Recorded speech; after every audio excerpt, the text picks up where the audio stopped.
Фразата беше, че успехът всъщност е човек да живее живота си така, както го иска. Както и лекарите. Ако дойде един сериен убиец, пострадал и ти трябва да му спасиш живота, за това, че той е отнел живота на няколко човека, няма ли да си приложиш професията и Хипократовата клетва? Кой колко средства има и кой е дал, примерно, 3000 лева за въпросния пудел? Пил за този стадион Варна. Не знам от кога пиша вече, господата от Тим го правят 17 години. Значи, когато видиш един менеджер, винаги можеш да разбереш дали е мамино детенци, дали сам е постигнал всичко това, което е постигнал. Да. То си личи. Където се появи завист, дали в семейство, дали между приятели, дали между познати, там бъдеще няма за никакви отношения. Всъщност, какво значи благородна завист, че много не ми е ясно. Да можех и аз да съм положила тези усилия да постигна това нещо. Значи българите много обичат, че Марешки има Ламборджини, там Моне Пашов какво взел, така, те много обичат така и се радват, като видят едни Ферарите, като минават, искаш да кажеш, че не се разяждат и не си казват, чай са, то що има Ламборджини, бе пак аз нямам. Здравейте, аз съм Иво Югов и това е моят първи епизод на моя подкаст Откровено с Иво Югов. Аз съм журналист и пиар, собственик съм на електронната медия Барометър.нет и съм направил няколко издания за менеджерите на Варна, политиците на Варна, най-популярните личности на Варна и други. Последното, което издадох, беше романът Бродягите от улица Раковски.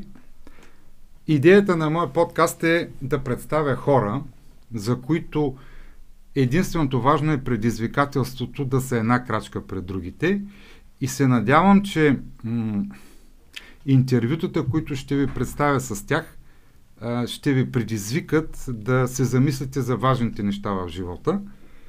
Първият ми гост е адвокат Цветелина Лозева, един успешен адвокат, жена, която съчетава кариерата с ролята на майка и се надявам да научите важни, интересни неща от това интервю и да ви бъдем полезни.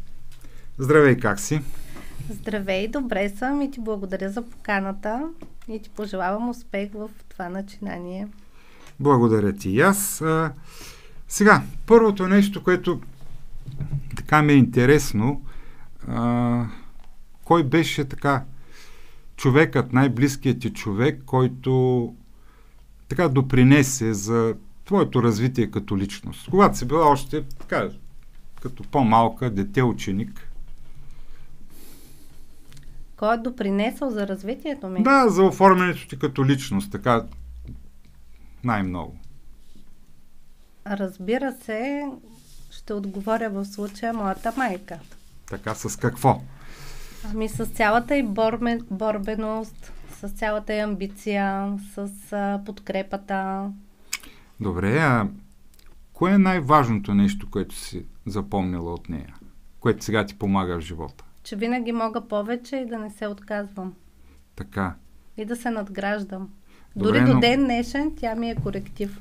Добре, но тя не беше от тези амбициозни майки, които искат всичко на всяка цена да бъде. Не, напротив, много подкрепяща майка, но майка, която познава детето си, знае как да го насочи и така да го подкрепи, че то само да усеща кое е важно за него. И да чувства подкрепата. Рамото. Добре, си. Ти каква майка си сега? Как се държиш с децата си? Ами, на мен ми се иска да бъда като нея, само че така търпя една критика към себе си, защото аз съм много либерална майка. В смисъл? В смисъл, че позволявам така да не бъда толкова амбициозна и да оставя децата сами да определят, макар че са в една крехка възраст, техния път било за спорт или за учение. Така че ми се иска да бъда една идея повече като нея. Добре, имаш ли някакъв спомен за някакъв колоритен човек от твоя род? Нещо интересно, което се е случило, когато си била дете, за някаква интересна случка, която така е белязала след това твоя живот? Нещо, което си спомняш от детството си? Някаква случка? Конкретна случка? Да, конкретна случка, която примерно... Колоритна личност в моя род определено беше баба ми по майчина линия. Защото тя беше много забавна, силна жена, която хем обикновена, но и тя с големи амбиции. Но за конкретна случка, която в момента да мога да посоча, ще ми трябва време да се Добре, смяташ ли, че си наследила нещо от тази твоя баба и какво? Прямотата съм наследила от нея и това, че намирам решение лесно. Добре, интересно ми е какви бяха студентските ти години и въобще как реши да се насочиш към правото? Към правото се насочих още от много малка, благодарение на семейството си, защото така винаги подмятаха, ти си за адвоката. Постоянно опровергаваш, постоянно имаш обяснения, извинения за това, което си направила и то някак си ми се втълпяваше. Да. Още от много ранни години. Да, още от дете. Да. И след това имах пълната подкрепа на семейството ми. Но те не са настоявали... Не, те не са настоявали. Аз дори кандидатствах в начало в школата на МВР, защита на националната сигурност. Каква искаше да станеш там? За каква специалност? Защита на националната сигурност. Тая специалност, да, така. Да.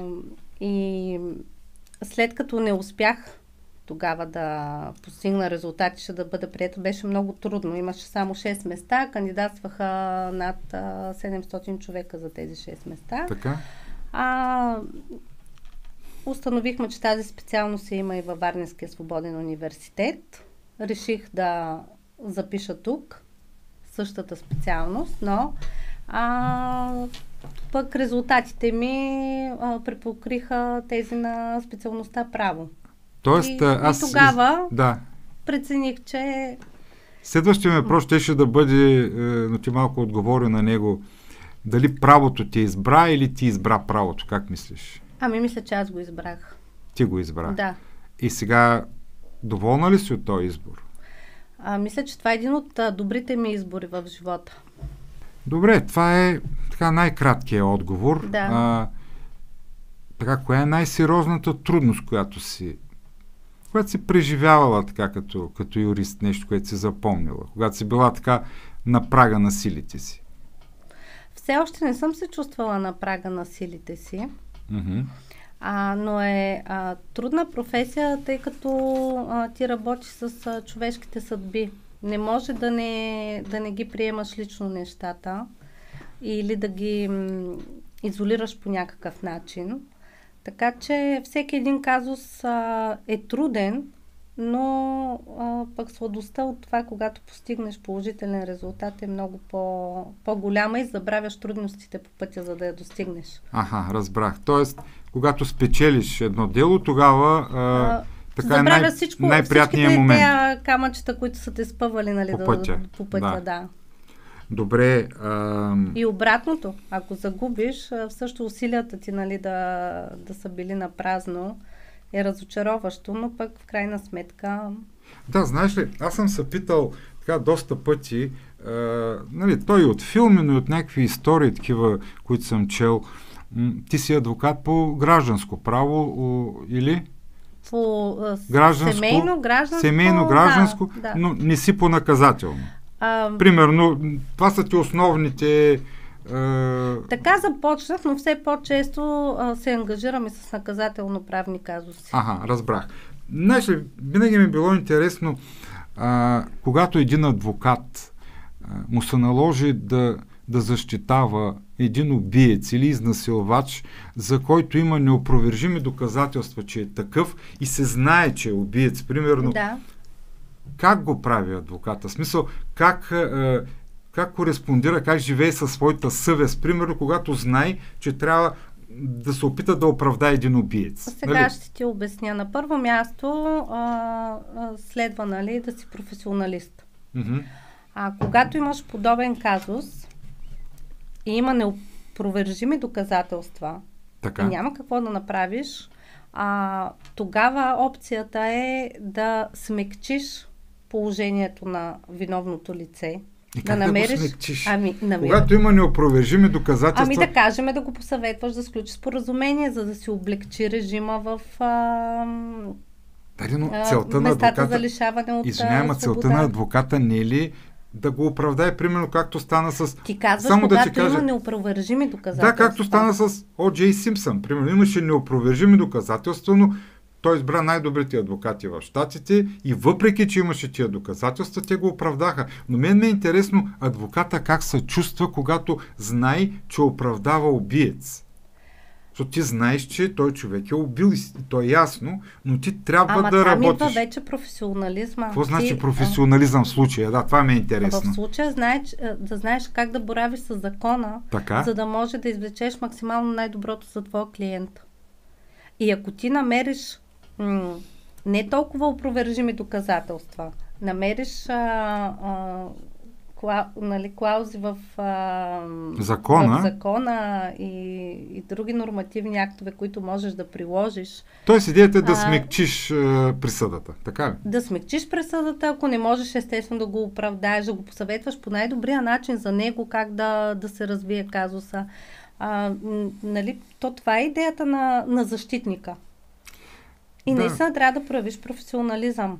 Не, виж сега, сещам се тук... Мотивите понякога да разбереш. Не, виж сега, сещам се тук във Варна имаше такъв един случай за едно момиче, което беше прегазено от един моторист 6 или 6,5 сутринта. Той тук при един от булевардите кара с, мисля, че 90 над 90 км в час и момичето прави няколко крачки на пешеходната пътека и бива прегазено от този моторист. Сега твои колеги, то не е някаква тайна. Казаха, че е пресичала неправилно. Милен Ралчев, дори Бог да го прости, Борислав Ралчев, мисля, че и той тогава се намеси в делото. Те се опитаха да направят така нещата и така да ги изопачат, че един вид момичето е виновно за това, че не се е огледало. Добре, сега според тебе виновно ли е момичето, че пресича на пешеходна пътека и някой с 90-100 км го прегазва? Но ли, да кажем, това е риторичен въпрос. Там е преценката на съда. Аз те разбирам. Въпросът е адвокатите защо го правят това? В смисъл, ще ти отговоря, това е манипулация. Меко казано. Не, както и лекарите. Ако дойде един сериен убиец, пострадал и ти трябва да му спасиш живота, за това, че той е отнел живота на няколко човека, няма ли да си приложиш професията и Хипократовата клетва? Да, виж, това е хубав пример. Това не се бях замислял, че дори при лекарите... При лекарите няма значение кой е на операционната маса. Няма. Да, съгласен Същото съм. и при адвокатите. Ти по време на твоята адвокатска практика имала ли си така някакъв сблъсък със съвестта си? За някакво дело, за някакви решения, които си взела по време на дело?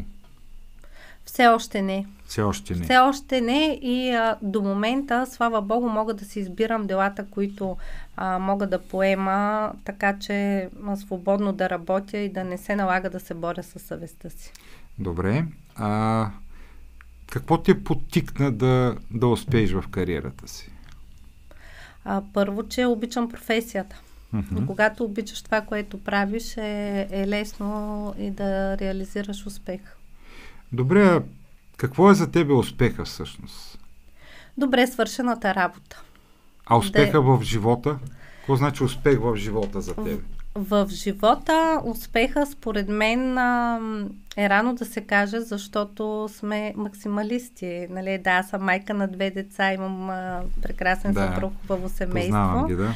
Но смятам, че когато видя децата си реализирани, да бъдат добри хора, успешни, всички усилия, които сме положили за тях. Нали, това ще е най-големия успех. За мен това ще е най-големия успех.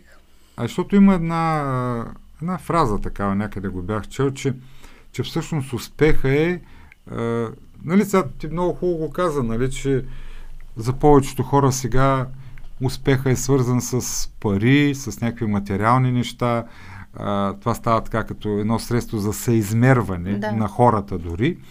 Но някъде бях чел, че всъщност това дори ме успокои малко, защото и аз така съм си поставил някакви цели, не свързани толкова с материални неща, но сега ще направя това и това. Но фразата беше, че успехът всъщност е човек да живее живота си така, както го иска. Както му харесва. Да, и както му харесва. Да. То е горе-долу едно и също. Какво мислиш за това? Аз се стремя към това и все повече, така и в моя кръг от приятели се обсъжда тази възможност. Наистина да живееш така, както се чувстваш добре. Без значение дали ще си на някое луксозно място или остров, или ще си на някой къщичка в Копривщица, примерно да кажем. Важното е на теб да ти харесва и да се чувстваш щастлив. И да си заобиколен с хора, с които ти е приятно. Разбрах. Но да се върнем малко към професията ти. Имаш ли там някаква лична формулировка на успеха или по-скоро, нали, за успех в професията ти, или по-скоро какви качества трябва да притежава един човек, за да е добър адвокат? На първо място коректност. Да. Не само нали, с клиентите си, с колегите си. На второ място точност. Имам предвид точност в поетите ангажименти. Като време, тъй като изтървеш на някой срок и много да си имал желание да свършиш работата. Вече приключило е делото, да. Да. И много да се чете. Добре. Защото е много богата нормативната уредба. И се сменя постоянно, доколкото знам. И се сменя постоянно и се прилагат нови нали, вече практики и наистина човек трябва да се информира постоянно. Добре, емпатията, това да си добър психолог, има ли значение? Отваряш сега темата, тъй като аз съм медиатор към окръжния съд. Там говорим точно за емпатията. Говорим между адвокат и клиент, нали? Адвокат и клиенти въобще към страните в спора, да се умееш да разбереш и едната страна и ищеца и ответника, без значение ти от коя страна си, да се опиташ да постигнеш споразумение, защото това е сега новия път към разрешаването на много дела, които вече се наложи и с нормативната уредба. Тоест медиацията вече е задължителна. Аз го разбирам това, но може ли примерно един адвокат, който не е добър психолог, да бъде добър адвокат, който не знае как да работи с хора, който не е емпатичен? Има ли такива адвокати, които не са емпати, примерно? При едни търговски дела или облигационни отношения не ти трябва много емпатия, за да Там не ти трябва. Или в данъчно-процесуалния кодекс, ако работиш, по същия начин трябва ти, нали, добър поглед, професионализъм, но при бракоразводните дела, издръжката, родителските права, там трябва да имаш емпатия. Трябва. Да. Защото там нещата са на нож. Там нещата са на нож и наистина са много лични. Много лични. Да. Добре, ти ми спомена в предварителния разговор, че нали, така, трудно ще откроиш някаква куриозна случка, нали? Но примерно сега като ми каза бракоразводни дела, там нямало ли си нещо куриозно? Примерно, спомням си, дори загубих един бас, когато се развеждаха Антонио Бандерас и Мелани Грифит. Да. И мен ми попада, нали, някъде ми излиза, че се развеждат и аз си викам, те, викам, до 2-3 месеца, 5 са развели. И мина доста време и така с един приятел се хванахме на бас. Той каза, че още не са се развели. И се оказа, че те не могат да разделят там 2 или 3 кученца и затова не са се развели. Това е куриозно, нали? Имам подобен казус. Става въпрос за една скъп модел куче-пудел, който стана нали, раздор в един развод. Кой да вземе пудела. Кой да вземе пудела и това да се изтъкне кой колко средства има и кой е дал примерно 3000 лева за въпросния пудел, а пък не може да плаща издръжка на децата си в минималния размер. Значи мъжешка да вземе пудела, но не може да плаща издръжка. И е купил пудела, който е 3000 лева. Но не може да плаща издръжка, но иска да вземе пудела. Иска да вземе пудела, купил е пудела и мъжът е доста популярна личност в област Варна. Но да, това беше забавно. Добре де, значи той един вид не иска да плаща издръжка, но иска да вземе пудела. Той твърди, че няма средства да плаща минимална издръжка, но в същото време претендира за пудела, който е платил за 3000 лева. Той иска да се вземе един вид инвестицията. Която я доказва, че той я е направил. Пудела е купен с документ, предполагам. Да, с свидетелски показания. Документ се доказва, че струва 3000 лева. Ясно. А съответно, отглеждането на пудела и грижите също са доста скъпи. Там вече как ще се разбере кой какво е отглеждал и кой какво е давал? То там вече не може да се разбере. Той пред децата горе-долу е същото, макар че искам да ги сравнявам с пудел, но когато имаш разходи по едно дете, не винаги можеш да докажеш, че днеска си сторил следните разходи. За децата, знаеш ли, нещо интересно ми попадна. Аз много така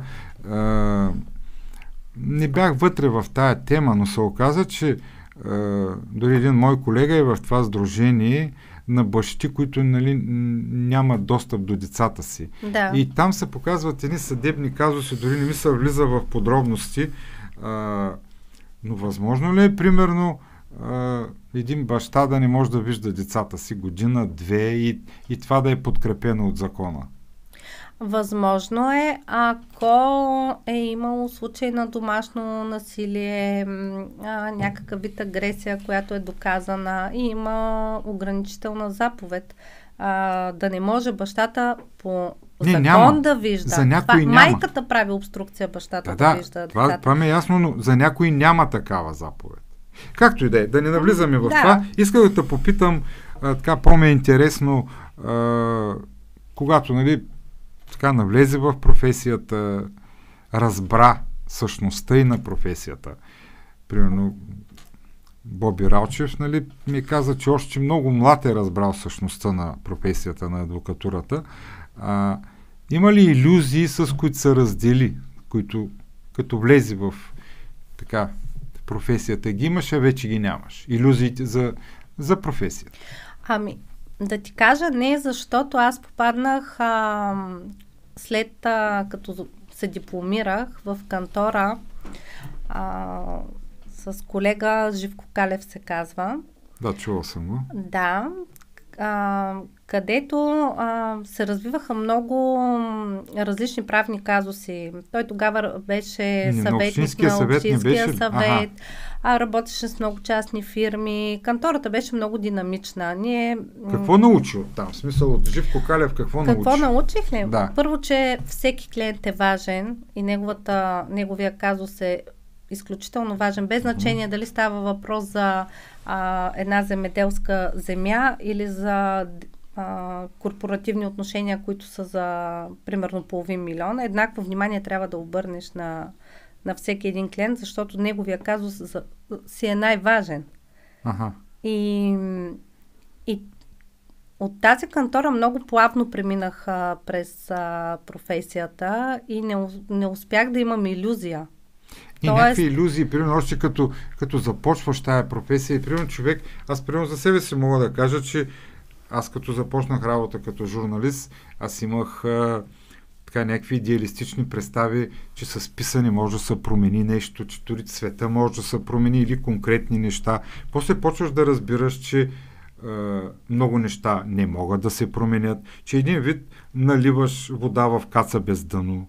И това в един момент, само да ти кажа, значи това в един момент почва да те обезоръжава. В смисъл такъв, да, ти си обичаш професията, правиш това, което обичаш и искаш, но когато виждаш, че усилията ти не дават никакъв резултат, в един момент си казваш, чакай бе, то, обич, желание, обаче, що го правя?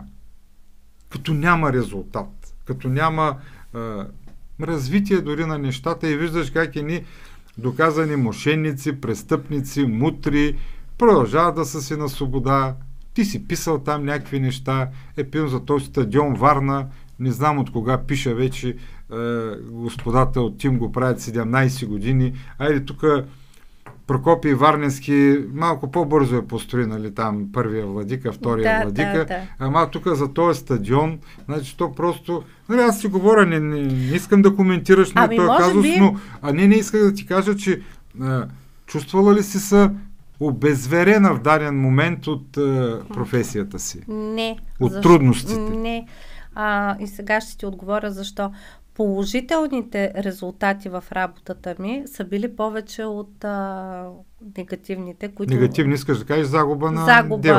На дело или нещо друго, което да ме обезкуражи. Напротив, нали?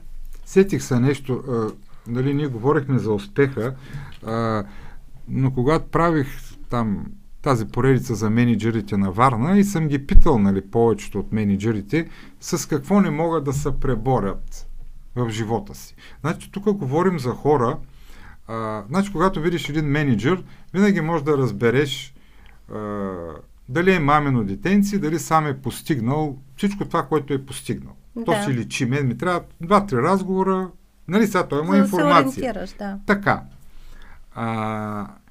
И ги питам, с какво не може да се преборите? Нали, говорим за хора, които може да се преборят почти с всичко.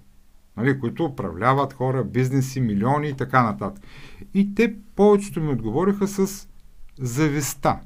И в този контекст искам да те питам първо, ти считаш ли се за успял човек? В твоите представи. Нали, да махнем, обществените още ги махаме. Говорим в твоите представи. Усещаш ли се успяла? Все още не е така, както ми се иска. Тоест имаш цели, които искаш да постигнеш. Да, за да кажа, че се чувствам успяла. Все още не. Ами защото един от менеджерите ми беше казал, Краси Симов, че той си поставя малки цели. Тоест, вика, ако си поставя някаква голяма цел, се разочаровам. Да, няма да я постигна, ще се разочаровам и малки цели, но според тебе ти усещала ли си завистта, така завист на близки, на познати върху тебе, върху семейството ти?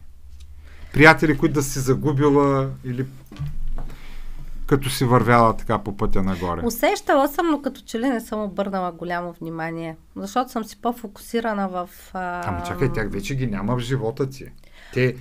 Може и дори да ги има. Те отпадат, така викаш. И дори да ти кажа, ние имаме така в семейството едно противоречие за това, че хора, които следва да отпаднат, те си отпадат сами. Ами по-скоро при мен не отпадат. Аз винаги ще намеря общ език с тях по един или по друг начин, докато нали, съпруга ми, примерно, е по-краен. Сега той е по-краен, обаче само да ти кажа нещо. И там имаме едно противоречие. Защо този постъпи така и ти видя, нали, че...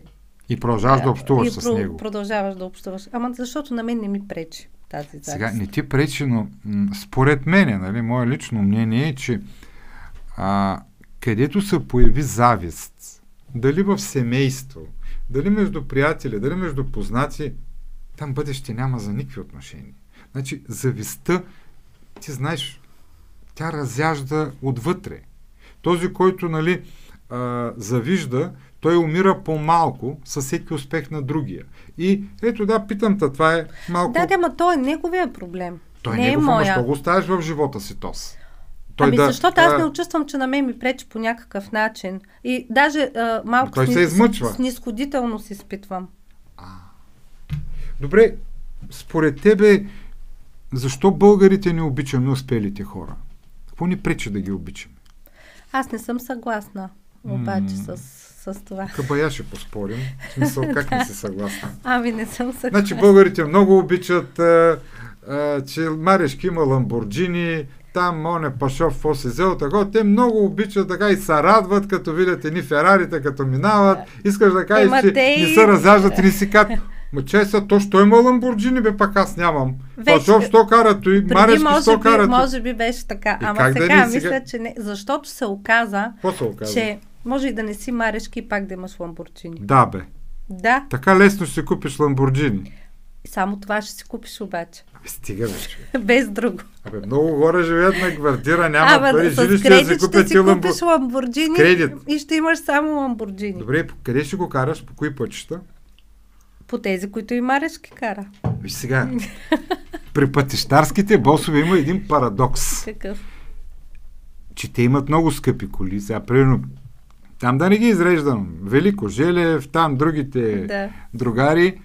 Обаче, тъй като не правят добре пътищата, няма къде да ги карат тия скъпи коли. И затова хората в чужбина да ги карат. Това е един абсурд. Но това няма значение. Аз по-скоро това ми е странно, дето казваш, че българина може да приеме завистта.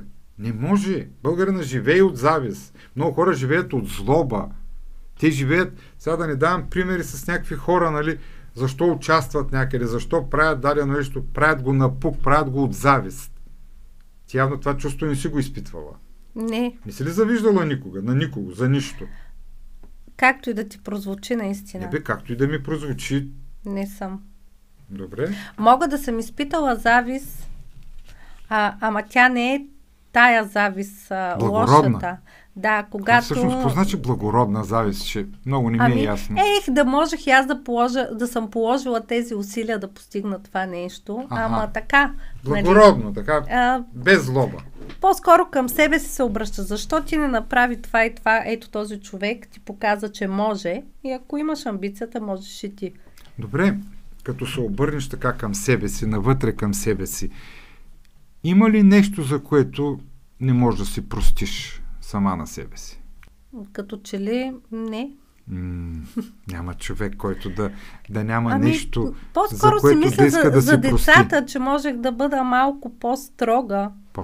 По-строга, да кажем, с голямата ми дъщеря. Какво има на нея пък? Тя е такова слънчево дете, тя културно, е слънчево приятно. дете, е много артистична. Да, и какво има? По-строга в това да бъде по-организирана. И по-самостоятелна, да. Може би там са ми моите терзания, че на този етап не съм си ги направила децата съвсем самостоятелни. Както бяхме и ние на времето. Ние бяхме, да.